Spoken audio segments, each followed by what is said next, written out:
Hi everyone, in front of me I've got Xiaomi Pad 6 and let me share with you how to check for the software updates on this device.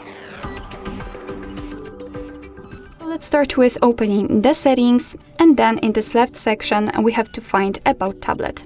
Let's tap on it. As you can see, we've got immediate information that we have to update our device, but basically we are looking for this section, this kind of icon with the MIUI version.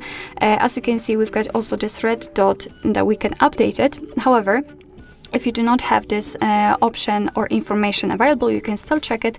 Simply tap on it. Of course, make sure that you've got the internet connection, and your device will check if you've got any updates available. If you will have, then all you have to do is to tap on Download Update. You can always learn what is new, so what kind of bugs has been fixed, etc. And if your device is up to date, your device will of course inform you that you have nothing to download and everything is okay. Alright, so that will be all. Thank you so much for watching. I hope that this video was helpful, and if it was, please hit the subscribe button and leave the thumbs up.